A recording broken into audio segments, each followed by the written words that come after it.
우분투 리눅스를 설치하시고 난 다음에 하셔야 될 일들을 이제 설명드리고요. 인베디드 컴파일러를 이제 설치하는 과정 보여드립니다. 마지막으로 비글본 블랙의 부팅용 SD 카드를 이제 만드는 과정을 알아보고요. 실제로 데모도 한번 보여드릴 생각입니다.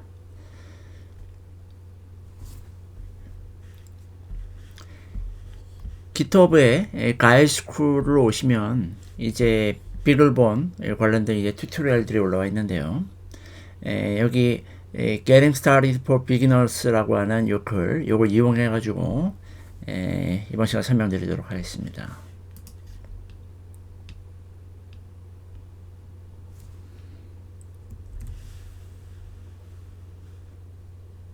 github.com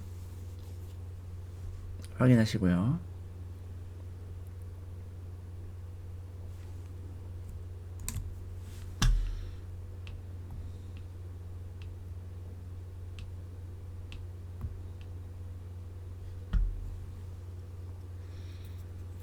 우리가 사용할 이제 리눅스는 우분투 리눅스고요.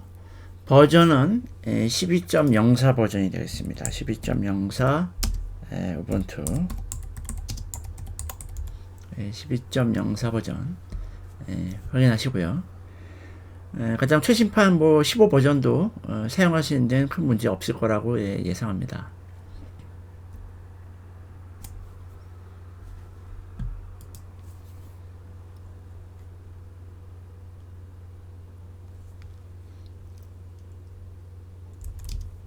현재 경로 확인하시고요. 사용자 작업 디렉토리 홈 디렉토리라고 부르죠. 홈 디렉토리로 이동하시기 바랍니다.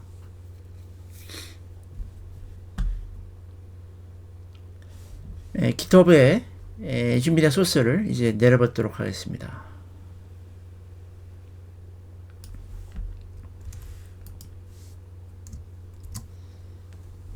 깃허브에 이제 보관된 소스가 내려오겠죠.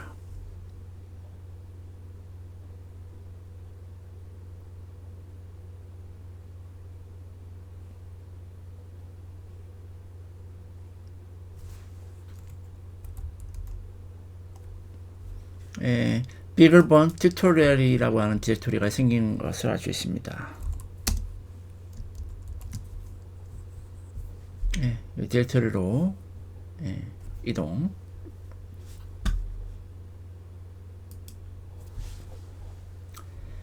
우분투 리눅스를 이제 기본적인 내용을 가지고 설치하셨다고 한다면 다음과 같은 후속 작업이 필요합니다. 개발 관련해서 필수 패키지들 설치를 하셔야 하는데요. 여기 있는 내용들을 참고하시면 되겠습니다.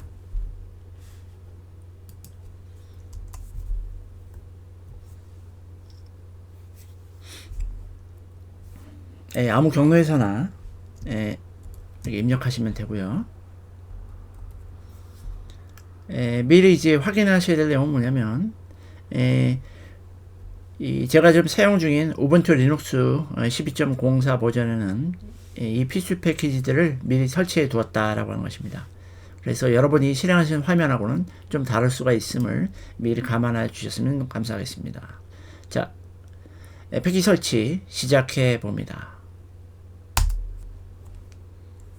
시스템 관리자 권한이 있어야 하므로 패키지 설치는 sudo라고 앞에 적어줘야 합니다.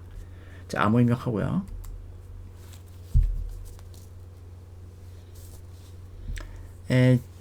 이미 설치가 됐기 때문에 이렇게 나온 것이고요. 실제 설치가 안 된 상태에서 이 패키지 설치에 들어갔을 때는 시간이 좀 제법 걸립니다. 자, 나머지들도 동일한 방법으로 설치를 하시면 됩니다.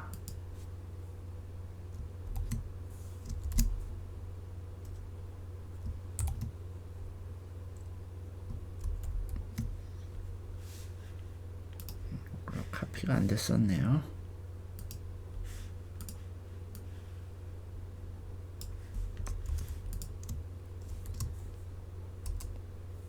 네, 이런 식으로 패키지 설치를 진행하시면 되겠어요.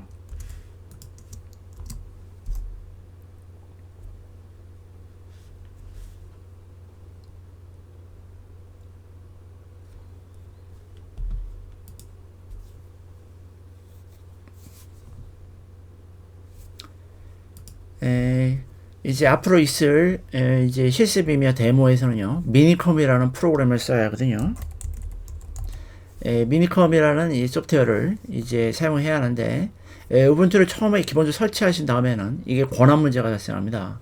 그래서 이 권한 문제를 해결하도록 하겠습니다.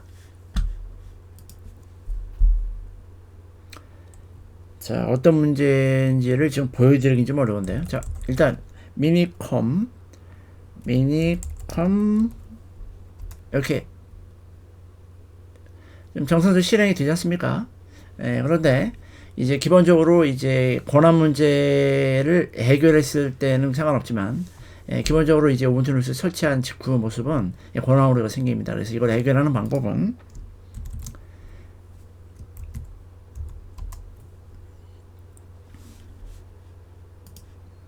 이 명령을 이제 이용하시면 되겠습니다.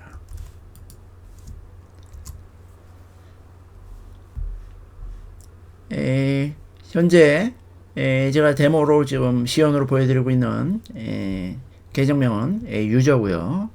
이제 여러분이 사용하시는 계정명은 좀 다르겠죠. 그래서 여러분이 사용하시는 계정명을 여기다가 바로 대체해서 집어넣으시면 되겠습니다. 유저 대신에. 예를 들어서 존이다 계정명이. 그렇다면 존 이렇게 바꿔서 집어넣으시면 되고요. 자, 저는 사용자 계정이 유저였기 때문에 이렇게 합니다. 이 명령은 현재 그 사용자 계정을 dial out이라고 하는 그룹에 편입시키는 그런 시스템 관리자 명령어가 되어 있습니다. 이거를 딱 실행하시면 됩니다. 그러면 이제 권한 문제가 이제 해결이 됩니다. 이렇게 해서 기본적으로 이제 우분투 리눅스 설치한 직후에 이제 하셔야 될 일, 기본적으로 전반부 내용이 끝났습니다. 자, 그러면 그 나머지 내용 또 이제 알아보도록 하겠습니다.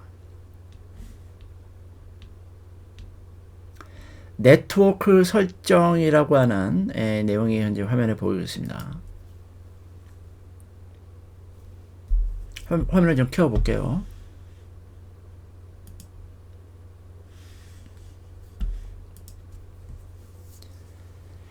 향후 이제 강의에서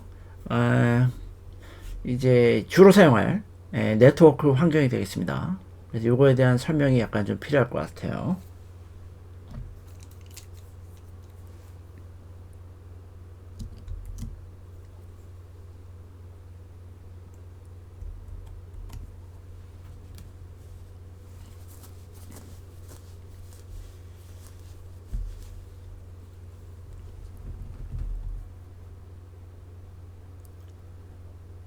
여기 각 이제 구성부터 먼저 보여드리면 컴퓨터가 되어 있습니다.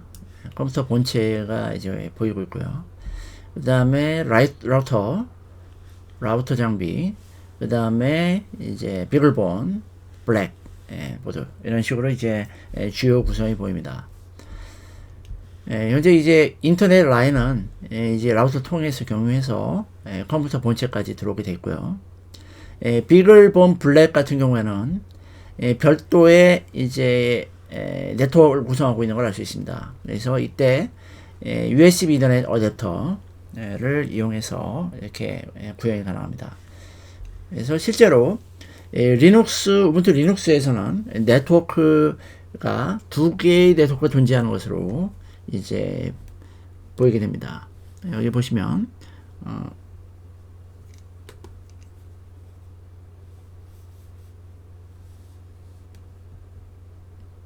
바로 ETH0, 그 다음에 ETH1 두 개의 네트워크. 그래서 이제 기본적으로 이제 이 USB 이전 어댑터 쪽에서 사용하는 주소는 192.168.0으로 바인딩해서 사용하는 것으로 이제 앞으로 할 생각입니다. 그래서 우분투 리눅스는 192.168.0.2가 되고요. 비글본 블랙은 192.168.0.3으로 세팅을 해서 스태틱 IP 주소로 이렇게 결정해서 앞으로 쓸 계획입니다. 그래서 저는 앞으로 이제 이 방식을 정적 할당 방식이다 이렇게 설명할 것이고요. 그러면 이제 이런 의문이 드실 겁니다. 비글본 블랙을 별도의 네트워크를 만들지 않고 직접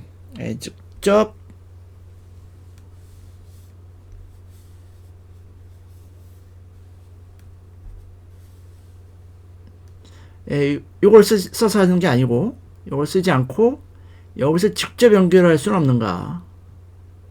가능합니다. 그래서 여기서 이제 이 방식으로 하는 거를 모르는 바 아니지만 이 방법을 제가 선택하지 않은 이유, 그거에 대해서는 이제 앞으로 이후에 있을 강좌에서 설명을 할 계획입니다. 당분간 스태틱 방식으로 앞으로 진행하겠다. 당분간 그렇게 미리 말씀드려둡니다.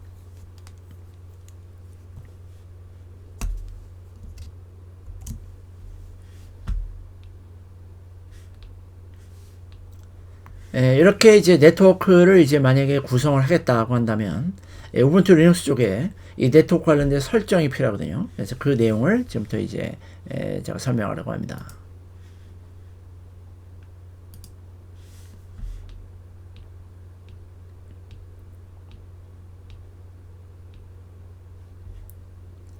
TFTP 서버 설정 들어갑니다. 이제 이 사용하는 목적은, 이걸 설정하는 목적은, 이유는 이제 오늘 시간에 다 설명을 드릴 것입니다. 자, 일단 순서대로 쭉 진행을 하고 그 이외에 필요한 내용들을 구속해서 설명드리도록 할게요.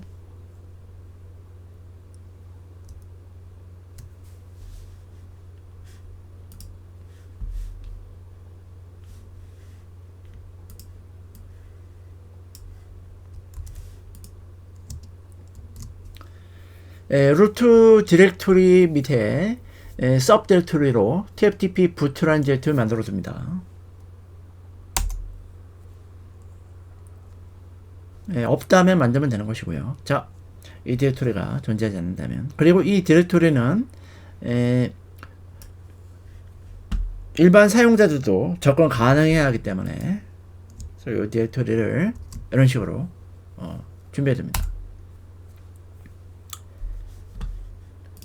다음에 이제 etc 밑에 xinetd 디렉토리의 파일 tftp라고 하는 것을 이렇게 없으면 신규 생성, 있으면 다음과 같이 수정, 이런 식으로 하라고 되어 있습니다. 그럼 이쯤에서 지금 이제 이 세팅이 어떤 의미를 갖게 되는지 앞으로 그거를 지금 설명드리도록 할게요.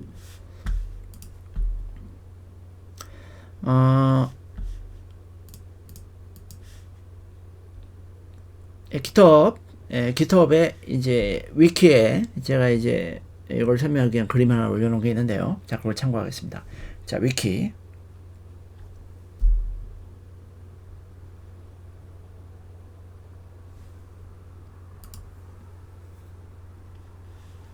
임베디드 리눅스 이제 개발 환경이라고 하는 것입니다.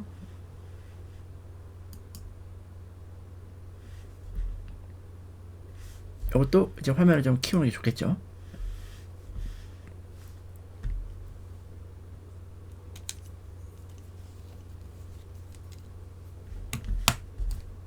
주요 부분에 이제 색을 좀 넣어서 보도록 하겠습니다.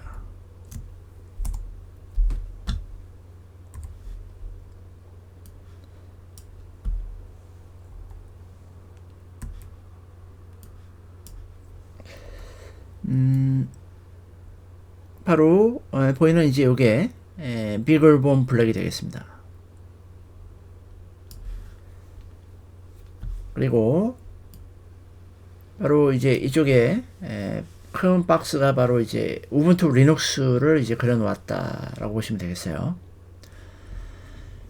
일반적으로 이제 비글본 블랙을 이제 사용하는 방법은 이제 몇 가지로 이제 나눠볼 수 있을 텐데요. 이 비글본 블랙 안에는 4GB 용량의 eMMC라고 하는 스토리지 장치가 들어있습니다. 그래서 필요한 프로그램들을 이 스토리지 장치에 넣어놓고 부팅을 해서 이 eMMC 부팅을 해서 사용하는 게 첫 번째 방법이고요. 두 번째 방법은 SD 카드에 프로그램 넣어서 부트 과정을 비롯해서 모든 프로그램 동작을 시작하는 방법이 있습니다. 이게 두 번째 방법이고요. 세 번째 방법은 이제 이런 스토리지 장치 SSD나 MMC가 아닌 새로운 다른 방법이고요. 그 방법은 이런 것입니다. 우분투 리눅스 안에 있는 스토리지 장치가 있죠. 하드디스크. 이 장치에 프로그램을 저장해 둡니다. 미리. 바로 이 장치를 이용하는 건데요. 여기에 프로그램 넣어놓고 사용자가 원하는 프로그램 넣어놓고 이 프로그램을 비글본 블랙이 원할 때 원하는 시점에 이 파일을 가져가서 실제로 가져가서 이 프로그램으로 동작하게끔 하는 방법이 되겠습니다. 그래서 바로 이제 이거를 구현할 목적으로 지금 설정들을 하고 있는 것입니다. 그래서 바로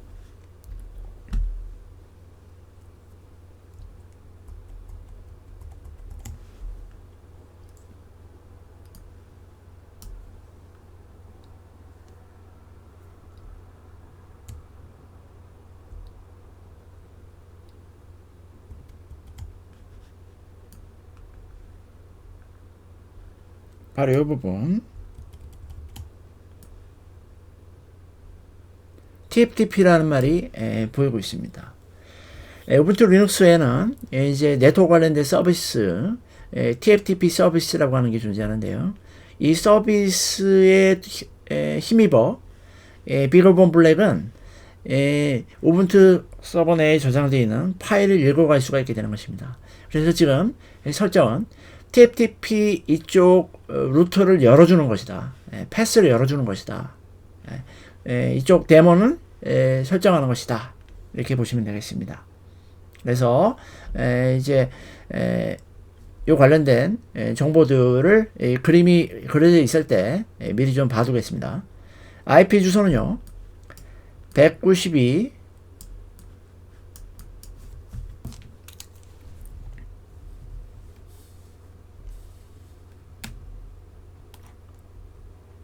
168 0.2를 쓰게 될 것이고요. 비글본 블랙은 역시 192 168 0.3으로 앞으로 사용하게 될 것입니다. 그래서 이런 부분들은 미리 좀 파악해 두면 유리한 점이 많기 때문에 미리 좀 우리가 보고 있습니다. 191.6.8 0.3, 191.6.8 0.2 각각 네트워크 관련된 정보들이 되겠고요. 그 다음에 지금 이 네트워크와는 좀 관련이 없지만 이 그림이 이제 그려져 있는 요 시점에 미리 좀 다 확인해 두고 가겠습니다.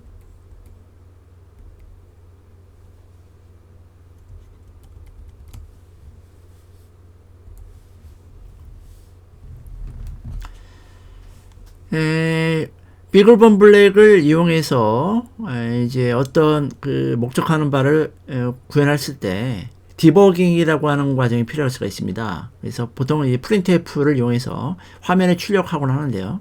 그때 이 시리얼 터미널 포트가 여기 보이고 있습니다. 그죠? 비글본 블랙 내부에는 시리얼 포트를 가지고 있고요. 그 다음에 일반 컴퓨터에도 시리얼 포트가 있죠.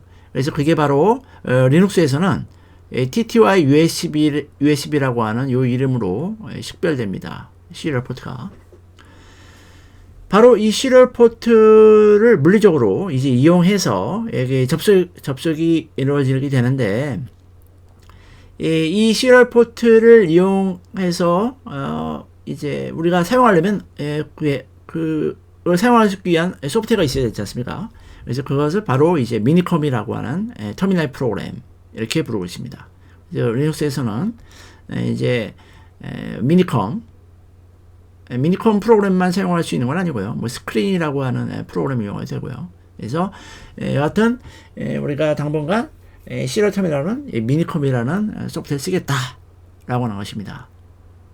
자, 그래서 이제 이 내용들을 이제 우리가 머릿속에 놓고 앞으로의 수업 내용들을 이제 확인해 가면 좋을 듯 싶습니다.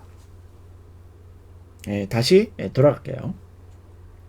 온라인 화면으로 돌아가도록 하겠습니다.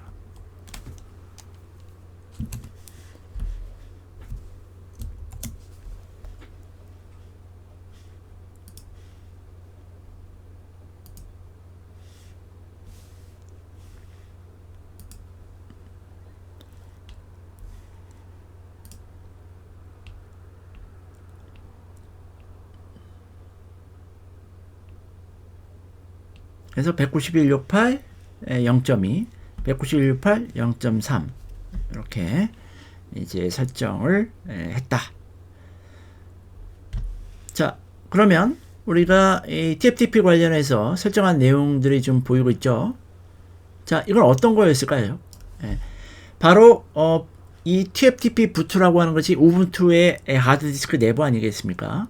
TFTP 부트라는 디렉토리를 두고 비글본 블랙에서는 이제 네트워크를 이용해서 이 디렉토리 내부를 들여다보고 파일을 가져가거나 그 다음에 파일을 필요할 경우에 집어넣을 수 있는 그런 용도로 쓰게 됩니다. 그래서 접근 퍼미션을 이렇게 열어두은 것이고요. 네. 자, 역시 같이 연장선상에 있는 세팅 내용이 되겠습니다. TFTP 서버를 작동하기 위해서 다음과 같은 파일 수정이 필요합니다. 그래서 이 파일 수정을 이제 하는 과정을 이제 보입니다. sudo 이 파일이 존재할 경우에는 그 해당 파일을 수정하시면 되고요. 없을 경우에 신규 생성이 되겠습니다. 그래서 이 파일은 제가 미리 수정을 해두었거든요. 그래서 여기 보신 것처럼 이 텍스트를 이제 이용해서 하시면 좀 더 빠르게 입력할 수가 있게 되겠습니다. 자, 이걸 처리해 주시면 되고요.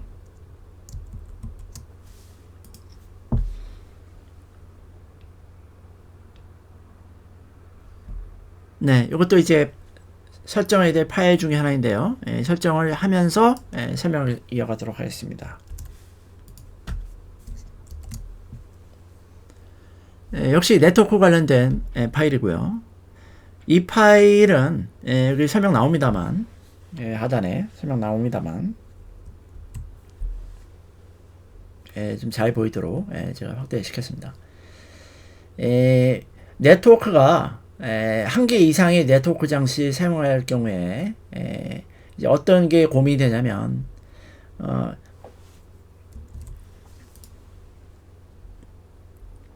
우분투 리눅스가 봤을 때는 인터넷 이제 사용하기 위해서 게이트웨이 장비를 타고 가야 되는데 게이트웨이 장비가 이쪽 네트워크 장비를 타고 나가야 되는지 이쪽 네트워크를 타고 나가야 되는지 알 길이 없습니다. 따라서 게이트웨이가 어떤 것을 쓸 것인지 그걸 명시해 주어야 하거든요. 그래서 그 설정 내용이 되겠습니다. 그래서 이 내용을 그대로 이제 이용하시면 됩니다.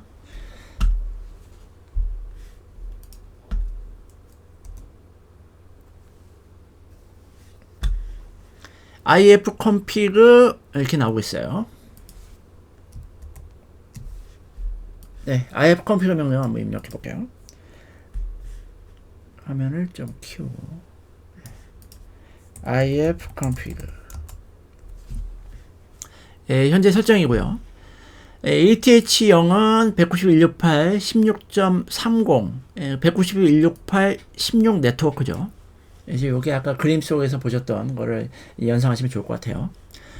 그 다음에 또 다른 네트워크 바로 블랙보드 비글본 블랙보드에서 사용할 네트워크가 되고요. 191.68 0.2 USB 이더넷 어댑터를 써서 구성한 네트워크가 되겠습니다. 그래서 우분투 리눅스는 196.8.0 네트워크를 쓰게 된다라고 하는 것입니다. 여기 이제 쉘 스크립트에 의해서 설정한 주요 내용은 바로 여기 핵심 내용으로서 디폴트로 게이트웨이를 어떤 걸 쓸 건지 그걸 설정하고 있습니다. 그래서 요 스크립트를 이제 그대로 풀이해 보면 요 요걸 대치해서 192.168 16.1이 들어가게 됩니다. 191.168 16.1 바로 현재 제가 쓰고 있는 이 시스템의 라우터 IP가 주소가 되겠습니다. 191.168 16.1 이렇게 들어가야 된다라고 하는 것입니다. 뭐 세팅하는 게 이게 어렵진 않죠. 이렇게 뭐 대단히 뭐 난이도가 높거나 또 굉장히 양이 많다거나 그렇지는 않습니다. 자, 이렇게 해서 기본적인 우분투 설치하고 난 다음에 하셔야 될 기본적인 내용들 다 하셨습니다. 이제 마지막으로 컴파일러 설치만 하시면 이제 모든 이제 세팅이라고 하는 과정 전부 다 이제 끝나게 되죠. 자, 컴파일러 설치 알아보시겠습니다. 컴파일러는 이제 코드 소설이라고 하는 툴을 씁니다. 그래서 이거를 그대로 이용해서 이렇게 하시면 좀 손쉽게 하실 수가 있습니다. 파일을 먼저 내려봤죠. 컴파일러가 압축된 형태로 내려오고 있습니다. 36메가 정도 되네요.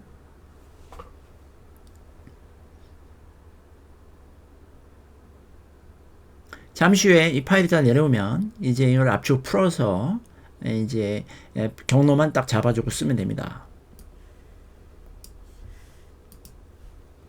자, 이것도 그대로 이용해서 할게요. 이건 그냥 한번 입력해 볼까요?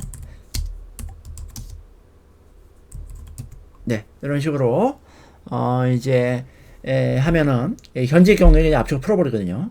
그래서 사용자 원하는 경로로 이제 압축 풀도록 하겠습니다. 저는 이제 이 크로스 컴파일러 툴을 다음의 경로 USR 로컬에 설치하고 싶습니다. 그래서 이 경로에 설치하라 명령을 내리겠습니다.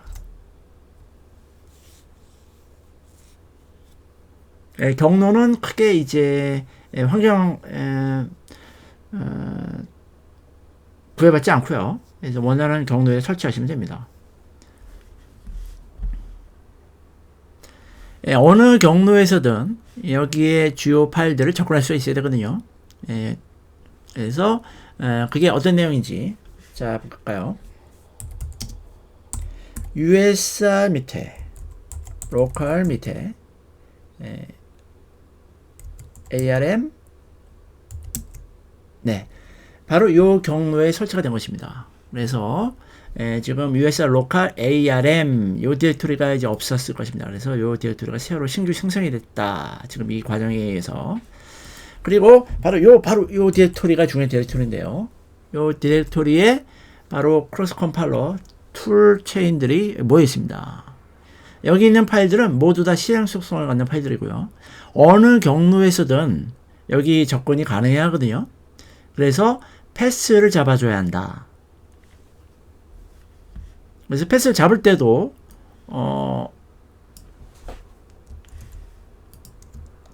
이렇게 잡게 되면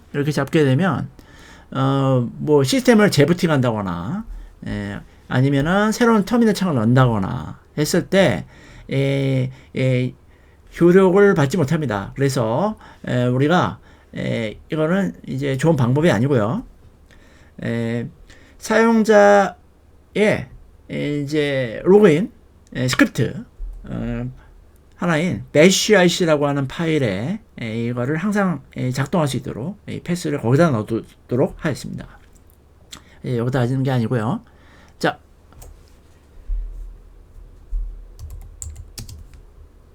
현재 계정에 bash rc 파일 열어서 요 패스만 추가시켜주면 되겠습니다. 자, 파일의 맨 뒤, 저는 미리 다 좀 해둔 것 같죠? 그래서 어떤 내용인가요?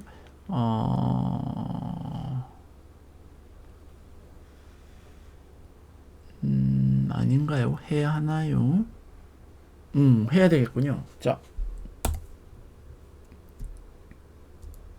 네, 이런 식으로 패스를 추가시켜 주시고 닫으면 됩니다. 네. 자, 패스를 잡아두었고 이제 확인 들어가 보겠습니다. ARM none EABI GCC 네, 실행이 되는 걸 알 수 있습니다. 그래서 현재 경로가 유효하게 작동한 것을 이제 이렇게 확인하시면 되고요. 자, 크로스 컴파일러 툴 설치 어렵지 않았습니다. 자, 그래서 이걸 설치 잘 하셨고요.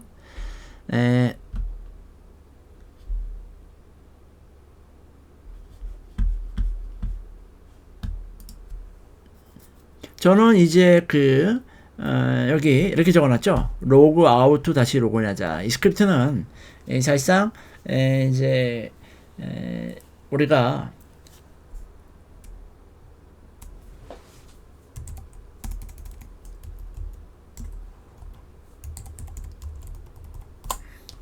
이런 식으로 하거나 로그 아웃 다시 로그인 하거나 둘 중에 하나의 방법을 써서 해야 하거든요. 그래서 지금 그거를 적고 있습니다.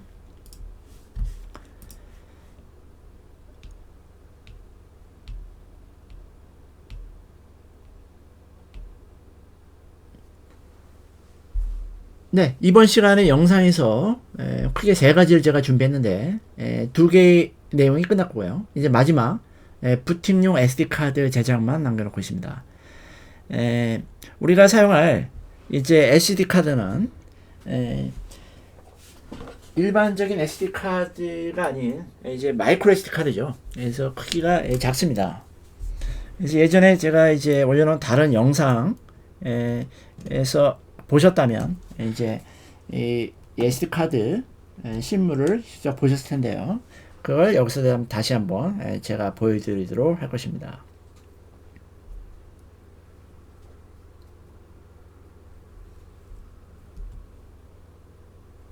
네, 이제 화면을 좀 준비해 봤고요. 자, 마이크로 SD 보여드립니다. 자, 검지 손가락 위에 올라가 있는 게 보입니다. 그래서 이 SD 카드는 사용 방법이 방향을 잘 보시고 이렇게 연결하시면 됩니다. 이런 식으로 잘 보시나요?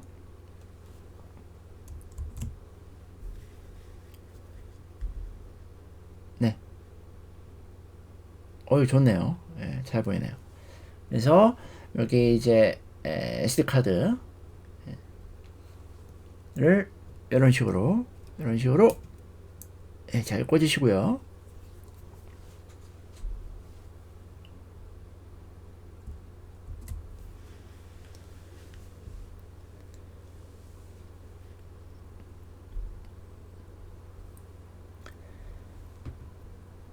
전원 한번 넣어볼까요? 네. 저는 전원을 이제 여기 다 이제 이렇게 붙박이를 고정을 시켜놨는데요. 이런 식으로 좀 쓰기 편하게 좀 만들어 두었습니다. 이런 식으로 선이 좀 이제 어지럽지만 잠깐 좀 보여드려 볼까요?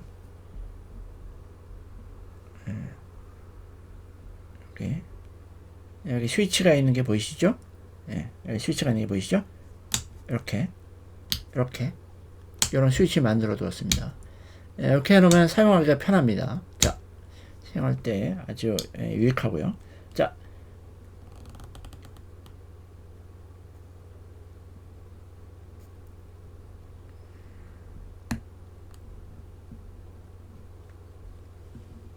좀 방향 좀 잘 잡아야 되겠는데요.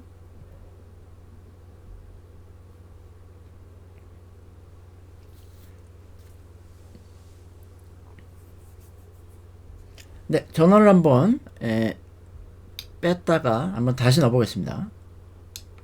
자, 이런 식으로.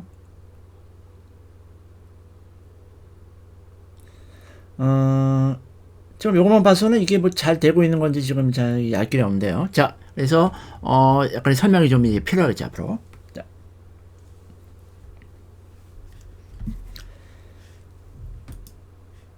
자, SD 카드의 제작에 대한 내용을 다루겠습니다.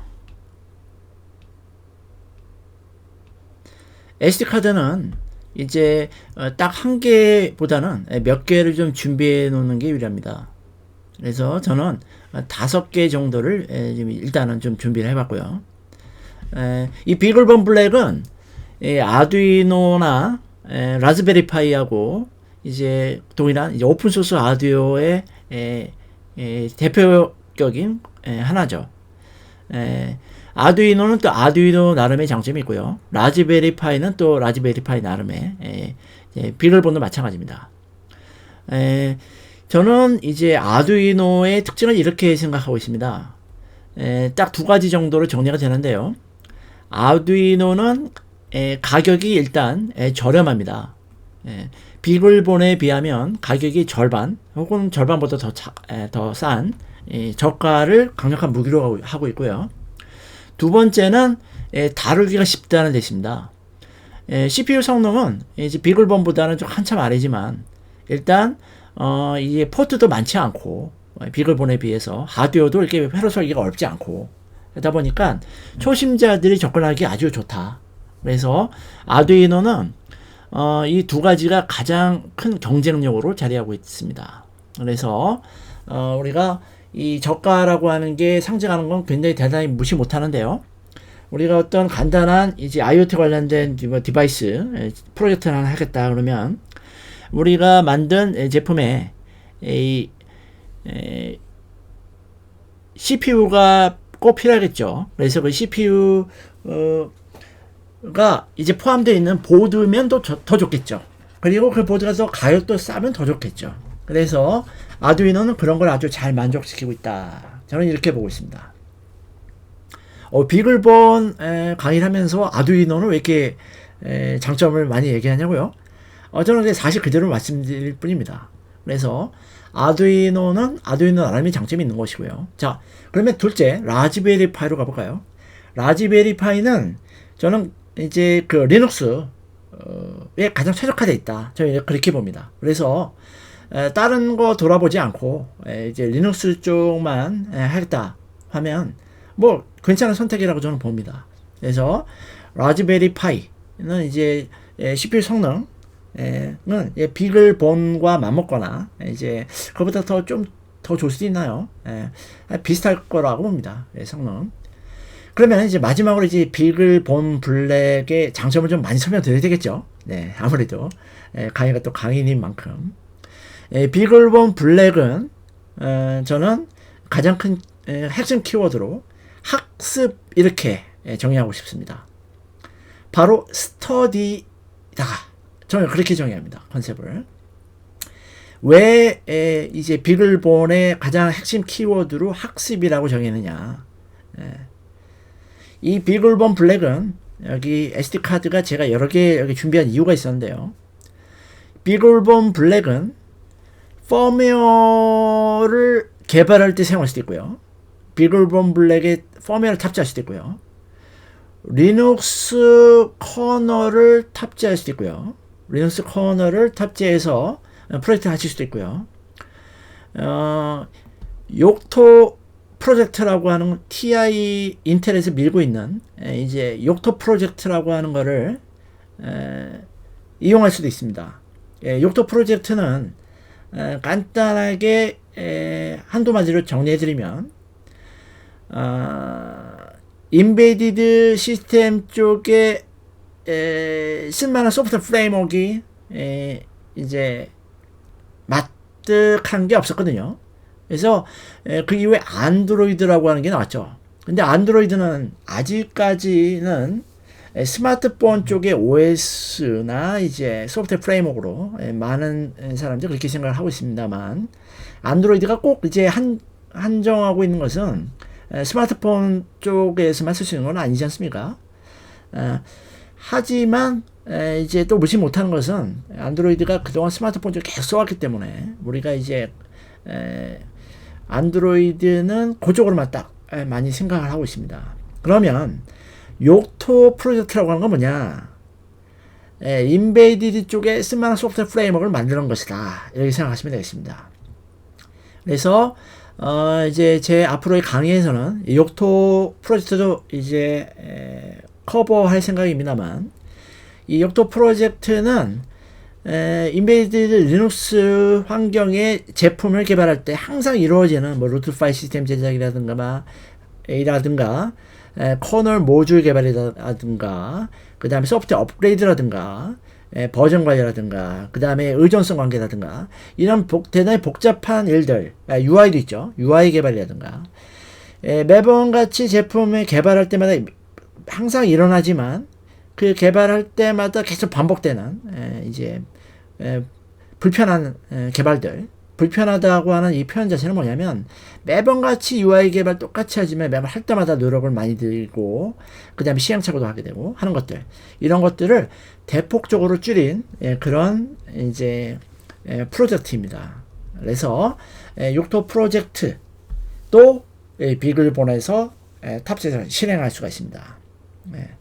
그래서 그것도 제 강의에서 이제 앞으로 보여드릴 계획이다라고 하는 걸 알려드리고요. 그 다음에 안드로이드도 실행 가능합니다.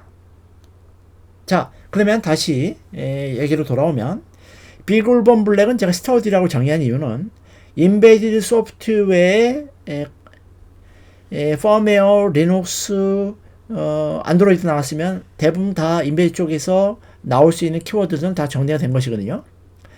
RTOS 빠졌다고요? RTOS라고 하는 게 있죠. RTOS, 실시간 운영체제라고 하는 게 있습니다. 그것도 지원합니다. 네. 그래서, 비글본 블랙은 아두이노가 할 수 없는, 아두이노에서는 리눅스나 안드로이드는 실행할 수가 없거든요. 그거를 비글본에서는 가능하게 하고요. 그 다음에 라즈베리 파이보다도 더 많은 이제 프레임워크들을 다 커버링하고 있습니다. 라즈베리 파이에서 펌웨어 실행할 수 있지 않냐고요? 가능은 합니다. 그러면 이제 라즈베리 파이하고 이제 비교를 해드린다면 이 비글본의 가장 뚜렷한 차이점이라고 한다면 저는 이제 그걸 이렇게 봅니다.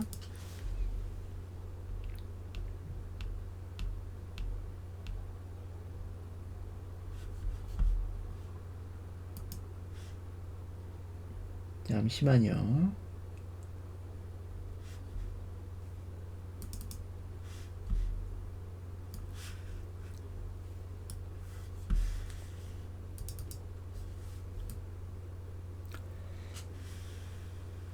텍사스 인스트루먼트사의 메인 칩셋 코텍스 A8이 내장되어 있는 AM3358 프로세서가 이 비글본에는 사용되고 있거든요.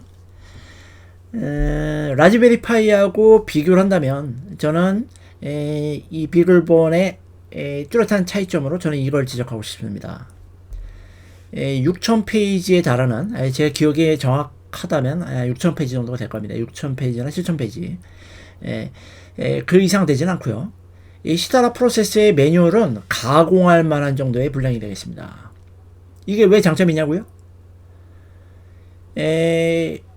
현대 이 고성능 프로세서들은 그 기술적인 내용이 굉장히 많습니다. 그래서 그거를 이 매뉴얼에서 몇천 페이지 다루는 것은 뭐 그닥 놀랄 일도 아니라고 하는 것입니다.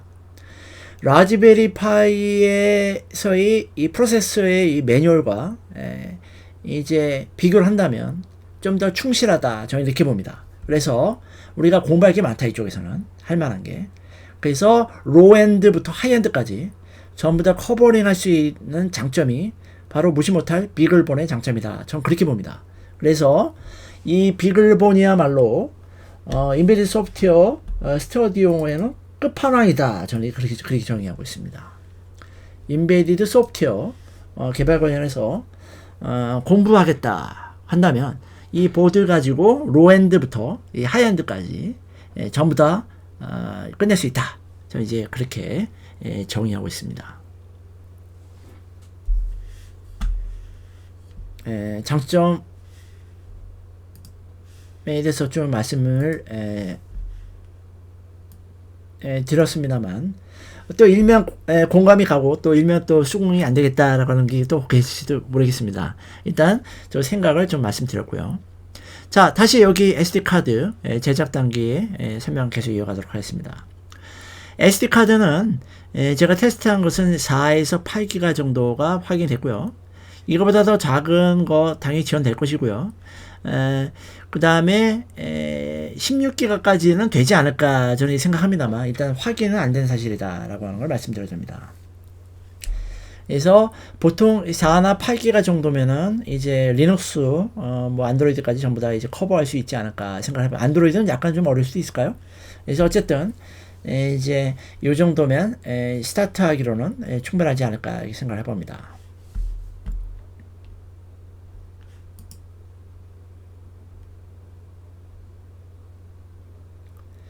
SD카드는 이제 우리가 사용할 SD카드는 이제 마이크로 SD로서 크기도 작고요. 또 얇기도 또 얇습니다. 그래서 파손이 나기 쉽고요. 부러지거나 깨지기 쉽다는 얘기죠. 그런데 저는 이제 이걸 이렇게 생각해 보고 싶습니다. 이 가격이 얼마 안 하거든요. 좀 쓰다가 이제 파손되면 또 하나 사면 됩니다.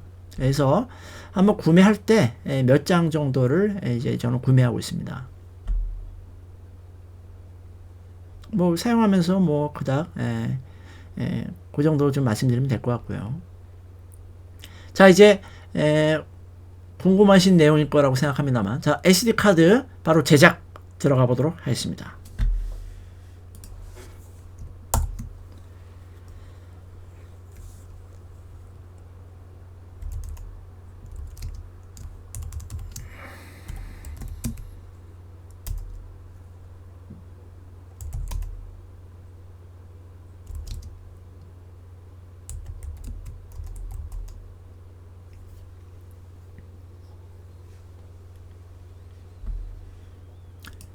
지금부터 할 주요 작업 내용을 미리 말씀을 드리고 진행을 하는 게 더 바람직하겠다 생각이 듭니다. 저는 지금 SD 카드를요, SD 카드를 영상을 한번 다시 띄워봤습니다. 이 SD 카드를 자, SD 카드를 두 개의 파티션으로 나눌 계획입니다. 두 개의 파티션으로 나누고요. 하나는 첫 번째 파티션이 될 텐데요. 부트 파티션이기도 한 첫 번째 파티션을 FAT으로 할 것입니다. FAT 파티션으로 할 것이고요. 두 번째 파티션은 이제 리눅스에서 인식 가능한 EXT3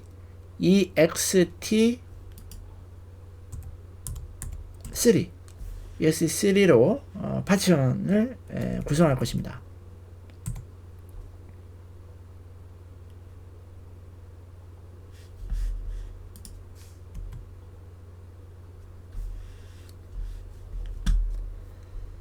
그리고 여기 보이는 스크립트를 제외한 몇몇 개의 파일들은 이 SD카드의 부트 파티션인 FAT으로 전부 다 이동해서 복사될 것입니다.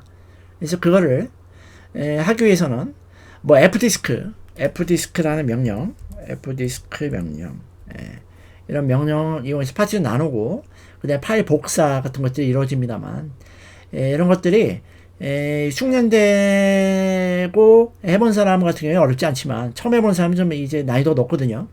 그래서 제가 약간 구글 검색을 좀 했죠. 그래서 뭐든지 불편함은 존재하고요. 그 불편함을 해결하려고 하는 사람이 꼭 있기 마련입니다. 그래서 이거를 좀 쉽게 할 수 있도록 스크립트를 만들어 놓은 게 제가 발견했고요. 그거를 약간의 손을 보아서 지금 여기서 소개하려고 하고 있습니다. 바로 mkcard.sh라고 하는 것이고요. 그래서 요 파일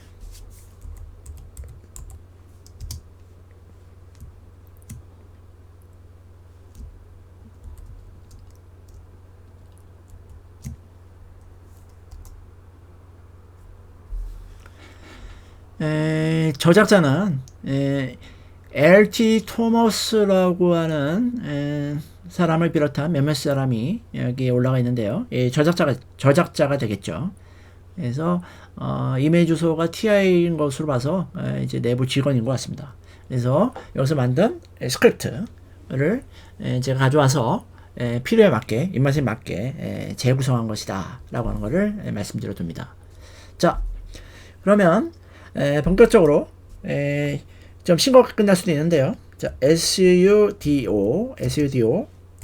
mk 카드 아직 실행하진 않고요. 자,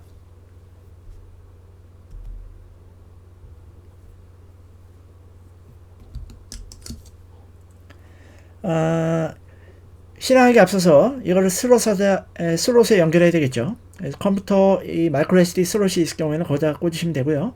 만약에 그게 여의치 않다면 이제 이런 빈 케이스를 준비하셔가지고요. SD 빈 케이스를 준비하셔가지고 이렇게 마이크로 SD를 이렇게 연결하셔서 이렇게 그래서 요거를 컴퓨터 본체에 연결하시면 되겠습니다. 자, 연결하고 올게요.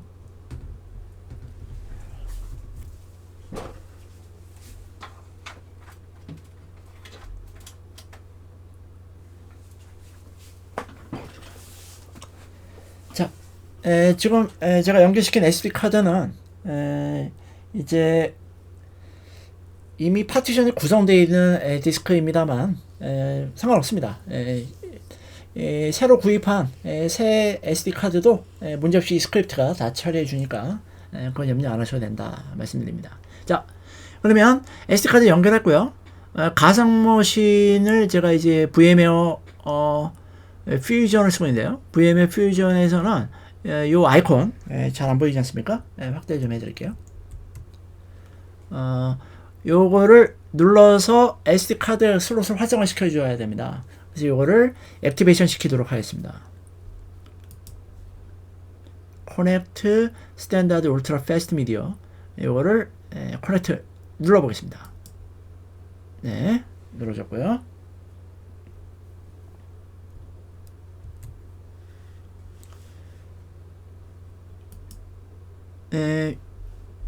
금방 활성화 상태로 바뀌는 걸 기대했지만 금방 안 바뀌네요.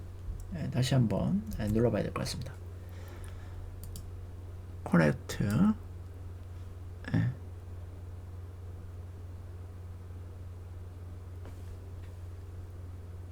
인식이 안 되고 있어요. SD 카드를 분리 후 다시 한번 연결해 봐야 될 것 같습니다. 분리.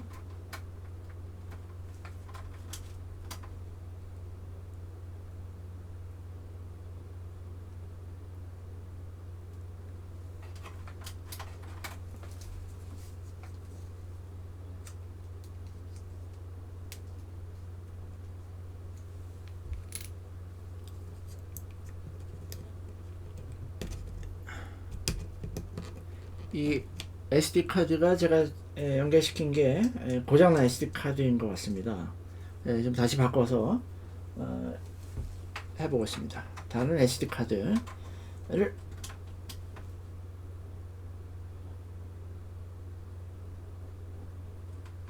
이거 문제 없는 카드인데요. 자, 연결시켰고요. 상태가 좀 달라진 게 있는지 보겠습니다. 커넥트.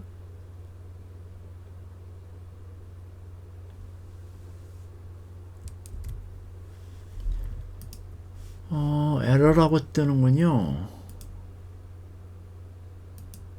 이제 인식됐네요. 커넥트. 네, 이제 뜨는 게 보입니다. 그래서 지금 파티션이 이미 구성되어 있지만 무시하고 새로 파티션을 나눠보도록 하겠습니다. 자, sudo 그 다음에 스크립트 이름 넣고 이제 실행 들어갑니다. 암호 입력하고요. 어베일러블한 디스크 드라이브가 인식이 된 것입니다. 그래서 지금 이거 하실 때는 대단히 주의가 필요합니다. 그래서 지금 같은 경우에는 제가 8기가 메모리 쓰고 있거든요. 8기가.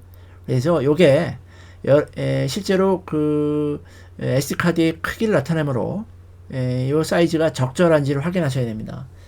이걸 잘 주의 깊게 안 보고 그냥 실행을 했다가 큰 참사가 일어날 수가 있습니다. 그래서 메인 디스크가 이레이즈가 된다거나 파츠형 구성이 된다거나 하는 낭패가 벌 수 있으므로 요거를 좀 신중하게 꼭 확인하고 진행을 계속 해주시기 바랍니다. 자, 1번 누릅니다. 1번. 요 디스크를 선택하겠다는 뜻이겠죠. 자, 좀 허무할 수도 있습니다. 벌써 파티션 구성이 끝난 것입니다. 자, 그러면 여기 또 문진이 나오고 있지 않습니까? Yes or No. Y를 누르면 이제 현재 경로, 이 스크립트 실행한 경로에 있는 몇몇 파일들이 복사가 됩니다. 이 몇몇 파일들은 바로 부팅에 필요한 파일들이 되겠습니다. 그래서 자세하게 앞으로 설명이 있을 예정입니다. 자, Y 누릅니다. 그러면 이제 SD카드 초기화 과정이 모두 종료되게 됩니다. 자, 네, 금방 이제 모든 작업이 완료되었고요. 복사 내용이 여기 보고 있습니다. 어떤 파일들이 복사했는지 확인하세요. 네 가지의 파일이 복사가 됐습니다. 자,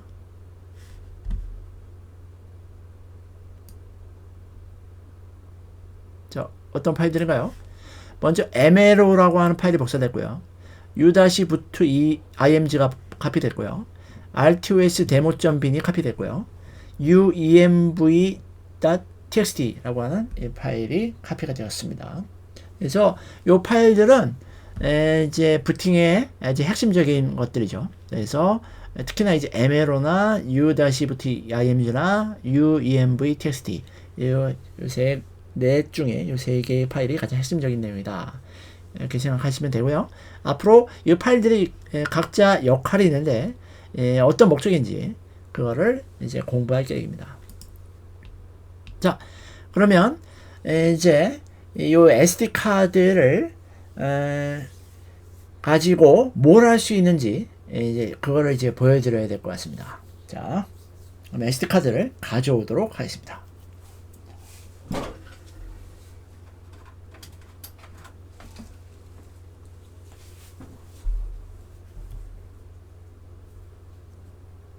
네, SD카드를 다시 가져왔고요.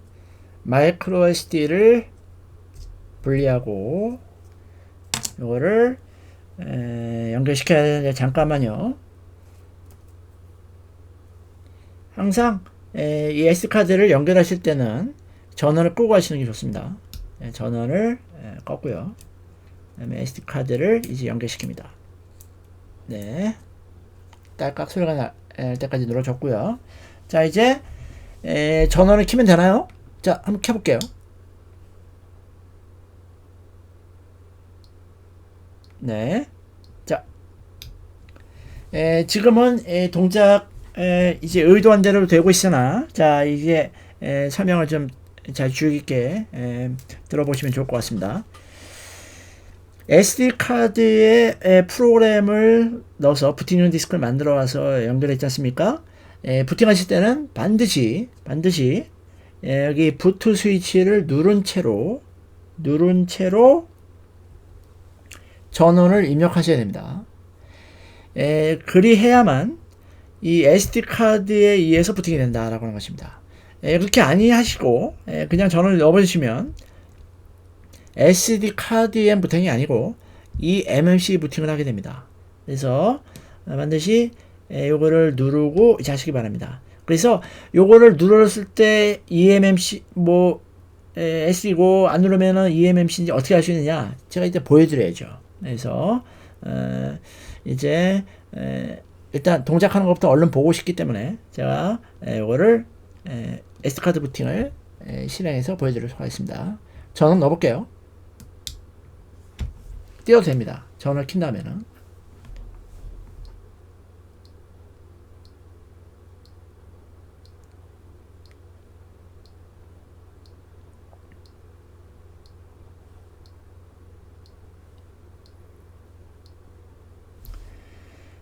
세븐 세그먼트 하고 여기 LED가 지금 같이 작동하고 있는 게 보입니다.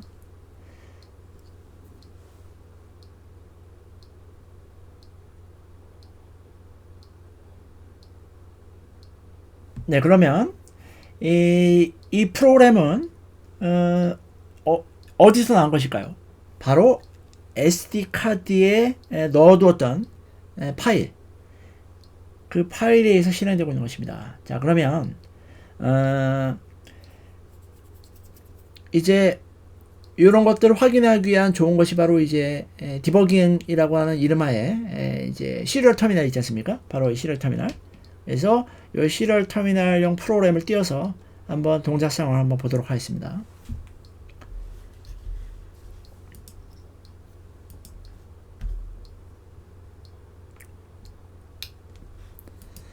자, 시리얼 터미널은 미니컴이라는 프로그램을 쓴다 미리 말씀드린 바 있었습니다.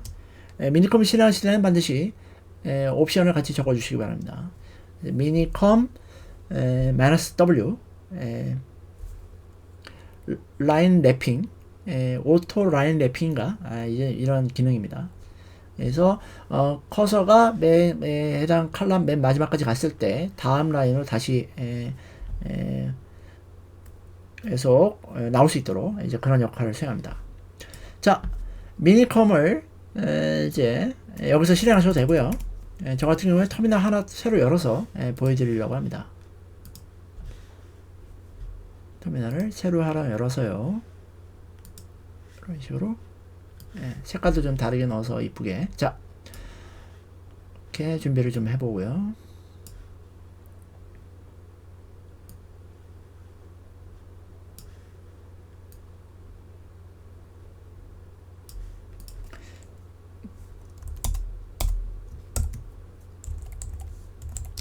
미니컴. 네, 실행하도록 하겠습니다.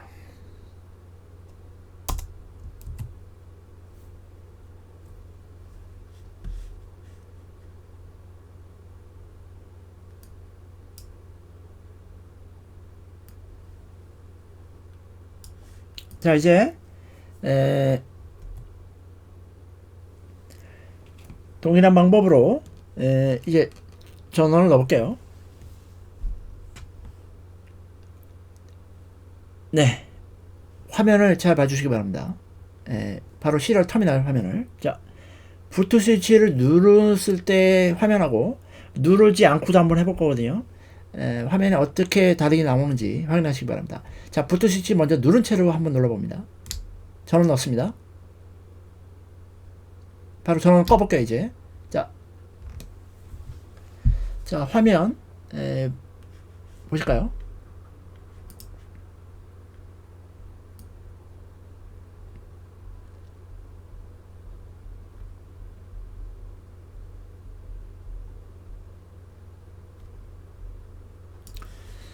U-부트 SPL 2015 이런 식으로 나오고 있습니다. 자, 그래서 비교하시기 좋게 제가 이거를 캡처를 하나 해두겠습니다. 이 화면을. 그래서 비교해 드리려고요. 자, 이거를 캡처를 해서 메모장 하나 열어놓고요. 메모장 하나 열어서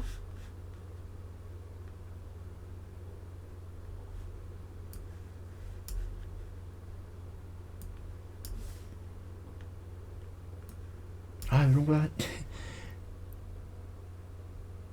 네.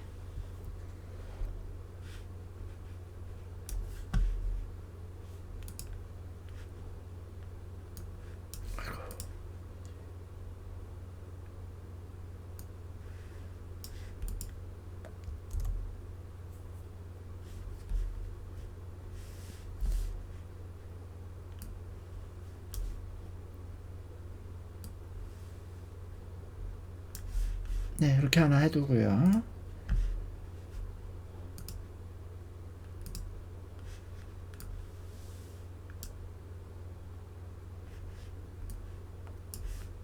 자, 이번에는 전원을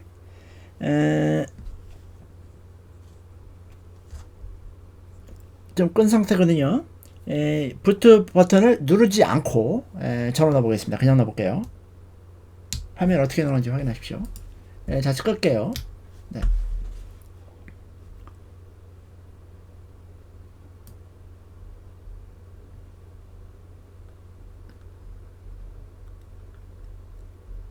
네, 바로 여기서부터인데요. 자, 여기서부터 그대로 캡처하도록 하겠습니다.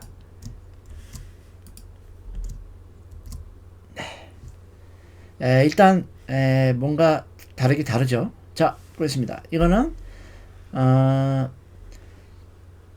SD 카드 부팅이고요.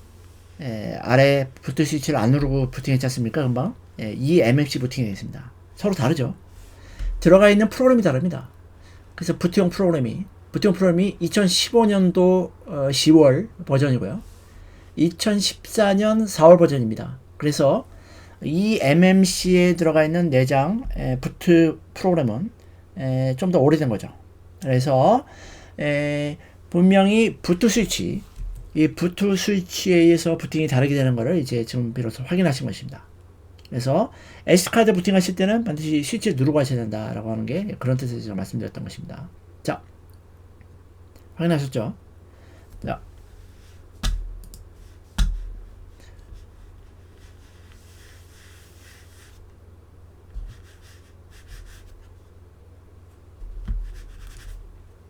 네, 갑자기 마우스가 동작 안 합니다. 일단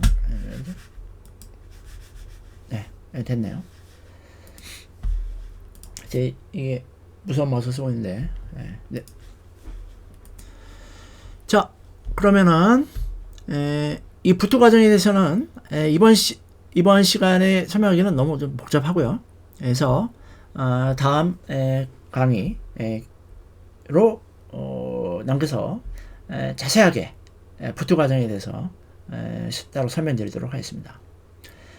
지금 SD 카드 부팅을 금방 성공한 거 보셨는데요.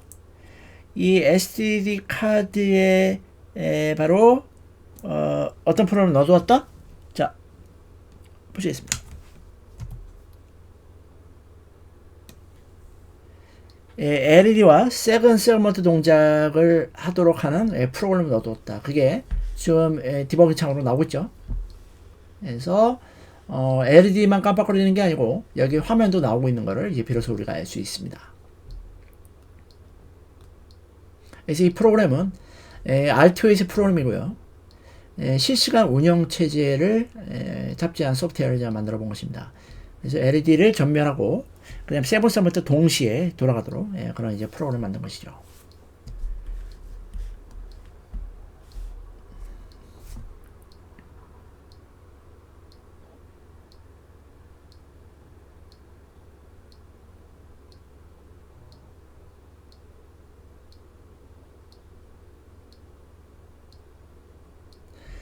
네, 그러면 이제 이번 시간 강의 좀 정리해 봐야 되겠습니다.